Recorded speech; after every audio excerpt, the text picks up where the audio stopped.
suddenly there's this upsurge in like Arab talent being recognized, electronic track that has some smatterings of percussion that are more Arabic in style, and a guy who's talking on top of it with a Saudi accent. Nobody has ever heard anything like this before. Drums, if you don't get some of the rudimentary parts into your routine earlier, you struggle to have any form of expression delivered within the context of a 5-piece band.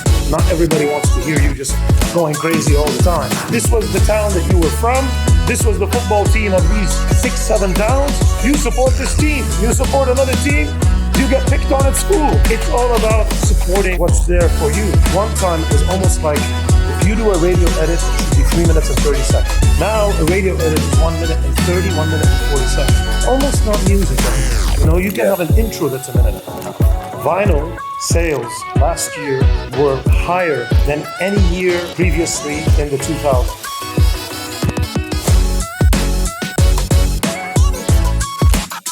Hey, welcome to The Loop. I am talking to an old friend, an old boss, an old work colleague. I'm talking to a venue owner, a marketing and an advertising veteran, a writer, a DJ, a producer, and a man with probably a few more hats since we parted company in 2008, 2009. Kareem Mikas, welcome to The Loop. Thank you. Thank you. What is on the top of your project list now?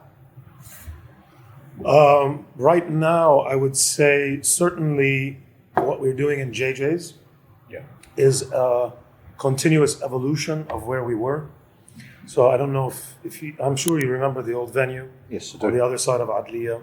We reached a point where it was, I would say, not only tired, but it became restrictive in terms of the location and in terms of the size. Yeah. And we were paying for rent for what used to be BJ's, and it was unutilized, and it was just basically storage, which is a real shame because it was a great venue. A lot of things were tested and tried over time and didn't really happen. So when I got stuck here, which I did get stuck here during COVID, they closed, they shut the airport, they shut all the flights, and I couldn't leave. So I started digging a bit deeper into JJ's and digging into the history of what we had done. And we took a decision that we shouldn't kind of end the project, that we should kind of reassess what it is, take out the theming more. You know? It was built by the Irish Pub Company back in the day in a warehouse in Ireland and then shipped to Bahrain and built as it is to be a themed space. So what I wanted to do is take out the Disneyland aspect of it and make it into a proper venue. And a place like JJ's, which was a proper venue, but to make it even more, more authentic, if you may, or more real. And then what we decided is, other than taking out the theming, how can we upgrade it? Because if you're going to move, you have an opportunity to kind of go in with a fine lens and say, okay, how can I look at the furniture? What can I do to improve it? What can I do to improve the decor? What is going to come with me?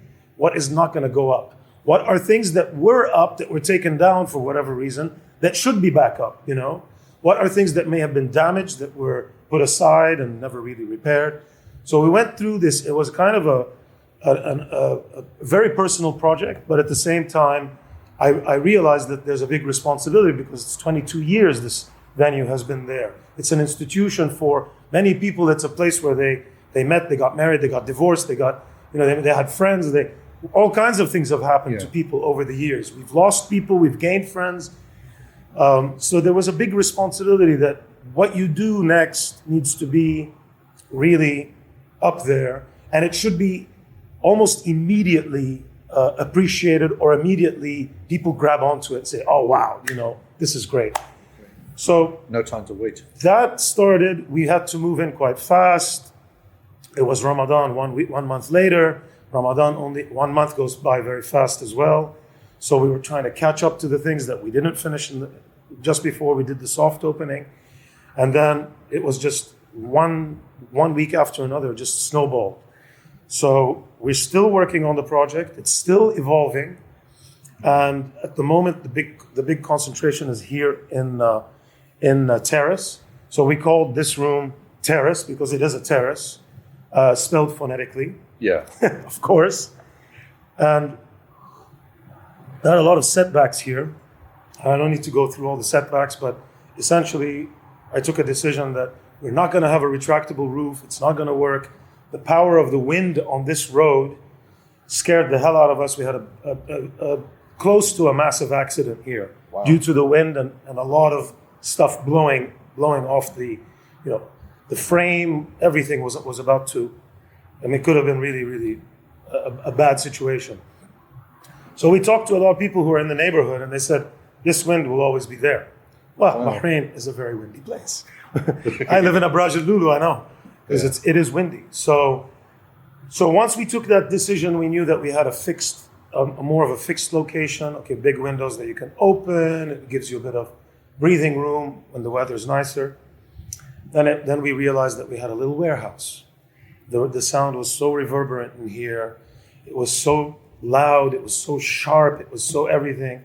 So that's where our original conversation started, which was getting into kind of tuning systems, learning about it, because it's something I'm very passionate about, but also it helps the venue. It helps downstairs. It helps all the rooms. It helps the venue. We can have an entire show just talking about the sound system in JJ's and in Terrace and all the other rooms. We get back to you. Because it's a lot that happened. And it was in that time that I was stuck here that I had an opportunity to kind of go through all the equipment we had and say, all right, this is all junk, and this we're going to save. And the stuff that we're going to save, what are we going to do to make it fit in a better way? So we have speakers from the old Tarbouche. We have stuff from the old BJs. We have stuff from a lot of places and a lot of new things. Yeah. But basically, we had to create something really new out of all of this stuff. So this is where we are, and I'm glad that we are. We've reached where we have reached, but we haven't really. We have a long ways to go, and I want JJ's not to be a place that's sort of it's done. Let's just run it. It should continuously evolve, continuously offer more things to more people, to become, to take on that 22 years and make another 22 years on top, I hope. Well, it looks great. This is sort of, as Liquid was back in the day, this is an innovation space. That's your hope for it? I would say that it's a little bit, Liquid, we wanted to be so many things at the same time. Yes. So we had that little lounge, we had the bar, and we had the dance floor. Okay. And we could marry the three together, and we could create a night where it was just a big dance floor, the whole place.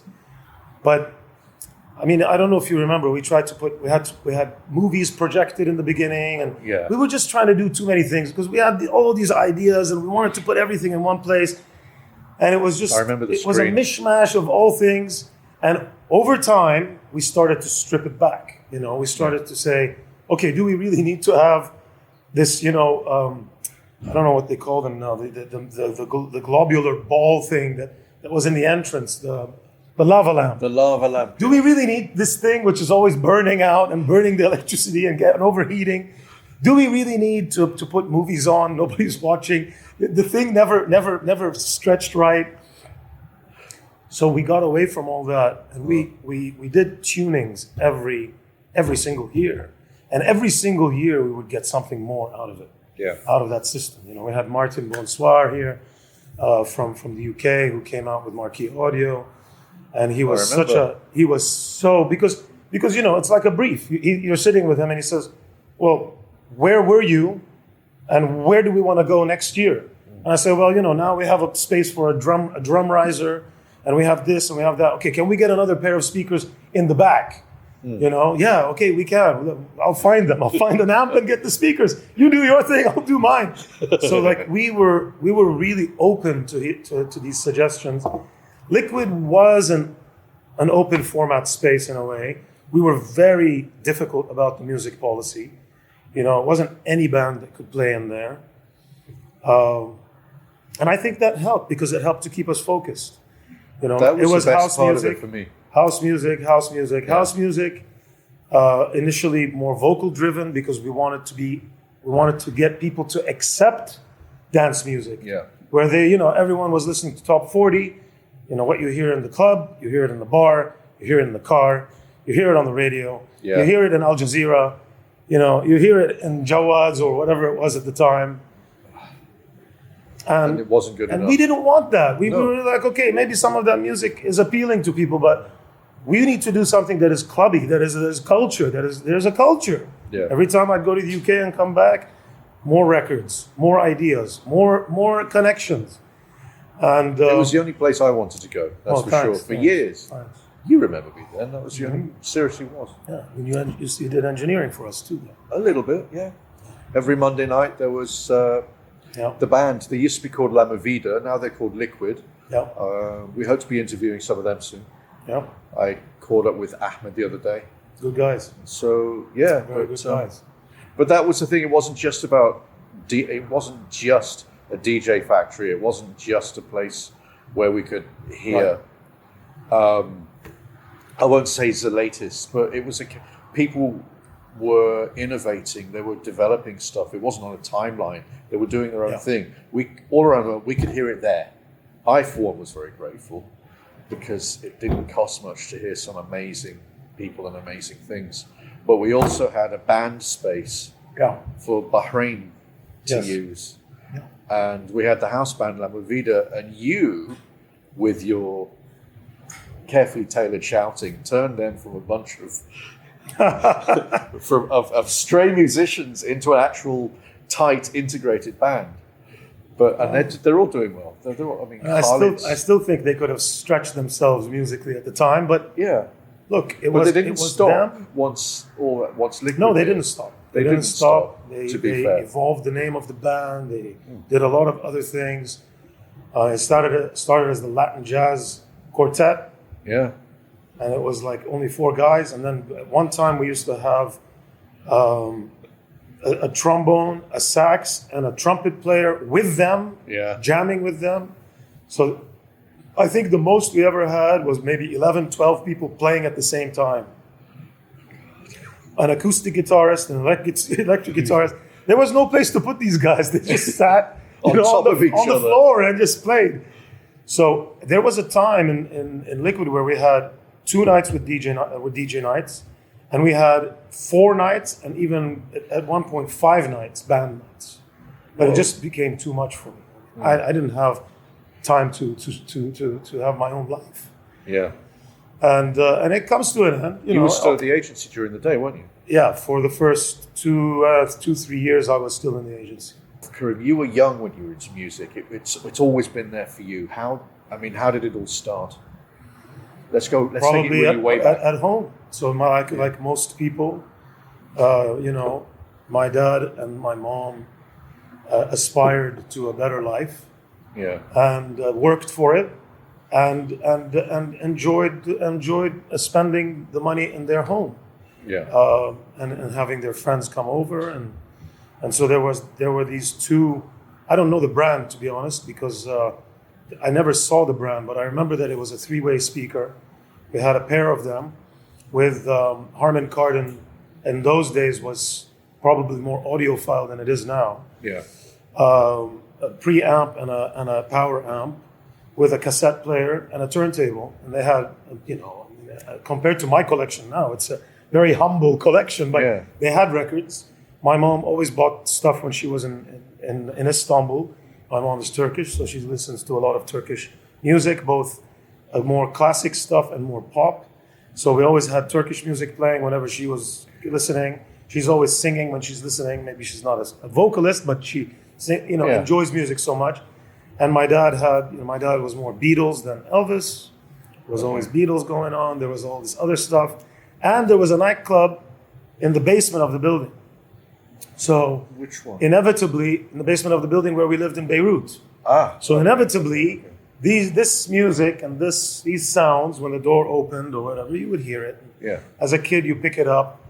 And I don't know. I mean, I really enjoyed having the volume up Yeah. as a kid, As you running do. around the house, and it just felt like music, was a great participant to anything that you were doing. Yeah. And then moving to Bahrain, probably music was more nostalgic for me because listening to someone like Fairuz would take me straight back to Lebanon and just you disappear. And that was the advent of the Walkman, which I would Kareem would borrow from Dad, when Dad's at work and listen to it riding a bike. And then, eventually discovered, my dad got me a little record player that opened. It wasn't a very, very good tool, but you could listen to things. Yeah. It had an RCA output. You could plug it into a little boombox. So you start to learn these things. So I start buying records. There was a shop in Bab al Bahrain. By that time, we had already moved here. I was, I think, around 10, 11 years old. Whatever allowance, collect, go. I don't know what I'm buying because you can't listen to those records. But, Deep Purple live in Japan, bring it on. Yeah. White Snake, bring it on. So I started amassing a small collection of vinyl. And then one day when I was in school, the music teacher, Mr. Lundy, bless him, came in and he said, I have a student here from the high school who's a drummer and wants to teach drums. Is anybody in here interested? Of course, everybody's gone silent, And I was like petrified, like, how do I do this? Is it even possible? Is it allowed? I said to the teacher, I want to tell Mr. Lundy that I'm interested. After they had left, like, running after him. Yeah. I said, Mr. Lundy, I'm really interested. I want to play the drums. So it was in the Music Institute here, just before it was just up the road. And Tim Murphy from Bahrain School in those days had an incredible one-sided toms, black Ludwig drum kit. Wow. Ludwig. As a kid, you just get blown away by anything. Yeah. And he was a really good drummer.